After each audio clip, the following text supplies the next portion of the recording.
നമസ്കാരം.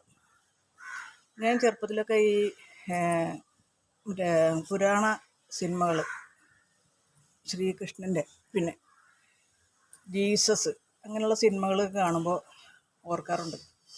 അതിലൊക്കെ മരിച്ചവരെ ഉയർത്തെഴുന്നേൽപ്പിക്കുന്നു, മരിക്കാൻ പോകുന്നവരെ രക്ഷപ്പെടുത്തുന്നു, അസുഖങ്ങൾ ഭേദമാക്കുന്നു. ഇങ്ങനെയുള്ള കഥാപാത്രങ്ങളെ കാണുമ്പോൾ നമുക്ക് ജീവിതത്തിലും ഇങ്ങനെയുള്ള സിദ്ധിയൊക്കെ ഉണ്ടായിരുന്നെങ്കിൽ എത്ര നല്ലതായിരുന്നു എന്ന് ചിന്തിക്കാറുണ്ട്. അതൊക്കെ വെറും സങ്കല്പം മാത്രമാണ്,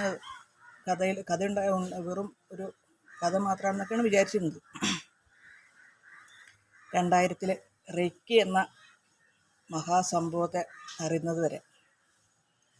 അപ്പോൾ അതിനു മുമ്പ് ഞാൻ 1990 ജൂലൈ ഓഗസ്റ്റ് മാസങ്ങളിൽ നേഴ്സായിട്ട് വർക്ക് ചെയ്യുന്ന സമയത്ത് അവിടെ ഒരു AR അയ്യപ്പൻ എന്ന പേരുള്ള ഒരു അസ്ട്രോളജർ വന്ന് പരിചയപ്പെട്ടു. അയാൾക്ക് അതായത് ഈ നെറ്റിയിൽ നോക്കി തന്നെ നമ്മുടെ ഉള്ളിലേക്ക് മൈൻഡ് റീഡിങ് എന്ന് പറയാം, നമ്മൾ ആരോടും പറയാത്ത കാര്യങ്ങൾ വരെ, നമ്മുടെ ഉള്ളിലുള്ള രഹസ്യങ്ങൾ വരെ അദ്ദേഹം പറഞ്ഞു. എനിക്ക് അതിശയം തോന്നി. അപ്പോൾ അന്ന് അദ്ദേഹം പറഞ്ഞു, എനിക്ക് ഇങ്ങനെയുള്ള ഇതുകളൊക്കെ പഠിച്ചു കഴിഞ്ഞാൽ അതിന് പറ്റിയ ആളാണെന്ന് പറഞ്ഞു.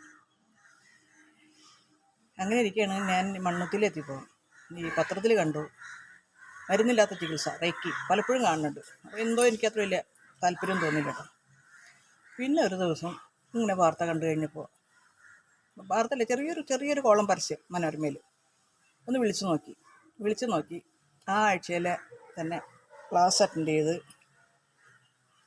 പെട്ടെന്ന് തന്നെ ജോയിൻ ചെയ്ത് അതിനെപ്പറ്റി മനസ്സിലാക്കിയപ്പോൾ എന്തോ ഒരു ഇൻട്രസ്റ്റ് തോന്നി. ഞാൻ അന്വേഷിച്ച് നടന്നത് എന്താണോ അതാണെന്ന് തോന്നി. അങ്ങനെ പിറ്റേ ദിവസം, അതായത് ഡേറ്റ് ഞാൻ കൃത്യമായിട്ട് ഓർക്കുന്നില്ല, 2000 ഡിസംബറിലാണ്. ഡിസംബർ 31 ആകുമ്പോഴേക്കും 21 ദിവസം, അങ്ങനത്തെ 10-11 അങ്ങനെ കാണാൻ തോന്നുന്നു, കൃത്യമായിട്ട് ഡേറ്റ് ഓർക്കുന്നില്ല.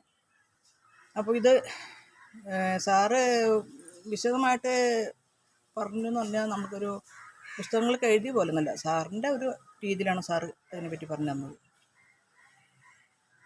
ഒരു മെഡിറ്റേഷനിൽ നമ്മളെ ഇരുത്തിക്കൊണ്ട് നമ്മുടെ മൈൻഡ് പ്രത്യേക ലെവലിൽ നമ്മളെ അവിടെ നിന്ന് ഇങ്ങോട്ട് ഒരു പ്രത്യേക ലോകത്തെത്തിച്ച് നമ്മളിലേക്ക് പകർന്നു തരികയാണ്. ഓരോ ചക്രാസ് ഊതി ഉണർത്തി പകർന്നു തരികയാണ് റെയ്ക്കി ഫസ്റ്റ് ഇട. ഞാനെന്തായാലും സെക്കൻഡും കൂടെ എടുത്തു. സെക്കൻഡിലാണ് ഇതിൻ്റെ മുദ്രകൾ വരുന്നുള്ളൂ, സിമ്പിൾസ് വരുമ്പോഴാണ് പവർ കൂടുതൽ. അങ്ങനെ ഇത് എടുത്തു കഴിഞ്ഞപ്പോൾ തന്നെ അതിൻ്റെ പവർ ഞാൻ മനസ്സിലാക്കി. ആദ്യത്തെ ദിവസം തന്നെ എനിക്ക് ഭയങ്കര മെറ്റൽ അലർജിയാണ്. പിന്നൊക്കെ ഇവിടെ കുത്തി കഴിഞ്ഞിട്ടുണ്ടെങ്കിൽ ചൊറിഞ്ഞ് തടിച്ച് ഭയങ്കര ബുദ്ധിമുട്ടാണ്. അപ്പോൾ അന്ന് ചുരിദാറൊക്കെ ഇട്ടുകൊണ്ട് പോയിട്ട് എനിക്കൊരു ചൊറിച്ചിലോ ഒന്നും ഉണ്ടായില്ല കേട്ടോ പിറ്റേന്ന്. അപ്പോൾ ഞാൻ അത്ര ശ്രദ്ധിച്ചില്ല. പിന്നെ എനിക്ക് പവർ വരുന്നത് ഇങ്ങനെ എന്തൊരു പുഷ് ചെയ്യുന്ന പോലെ തോന്നിയെങ്കിലും പലർക്കും പല രീതിയിലാണ് കേട്ടോ. ചിലർക്കൊക്കെ ഇടിവെട്ട് വരുന്ന പോലെയൊക്കെ ഫീൽ ചെയ്തെന്ന് പറഞ്ഞിട്ടുണ്ട്. എനിക്കിപ്പോൾ അത് ഫീൽ ചെയ്യുന്നുണ്ട്. ഞാൻ റെയ്ക്കിയായിട്ട് മെഡിറ്റേഷൻ ചെയ്യുമ്പോൾ എനിക്ക് അങ്ങനെ ഒരു ഫീൽ ചെയ്യുന്നുണ്ട്. പിന്നെ ഉണ്ടായത് എന്താണെന്ന് വെച്ചിട്ടുണ്ടെങ്കിൽ, ഈ അറ്റ്യൂൺമെൻറ്റ് കഴിഞ്ഞിട്ട്, അതായത് 2000 അറ്റ്യൂൺമെൻറ്റ് കഴിഞ്ഞിട്ട് കുറേ മിറാക്കിളായിട്ടുള്ള അനുഭവങ്ങളുണ്ട്. അതിലൊന്ന് 6 മാസത്തേക്ക് എനിക്ക് പീരീഡ്സേ ഉണ്ടായിട്ടില്ല എന്നുള്ളത്.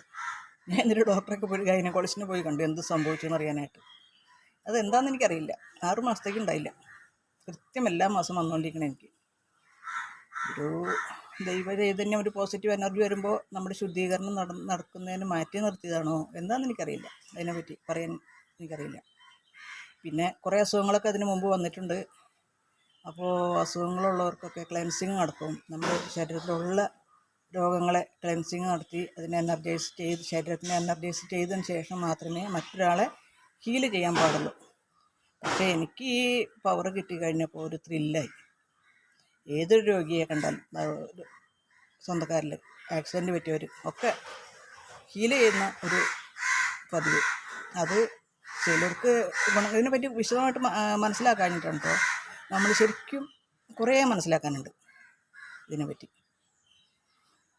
അങ്ങനെ പിന്നീട് ഞാനത് ഹീലറായിട്ട് ഇരുന്നിട്ടൊന്നുമില്ല, ഇപ്പോഴും വിട്ട് കളഞ്ഞിട്ടുമില്ല. അത്യാവശ്യം വേണ്ടി വന്നു കഴിഞ്ഞാൽ സ്വയമായിട്ട് ചെയ്യാറുണ്ട്. പിന്നെ പറഞ്ഞുതരാം.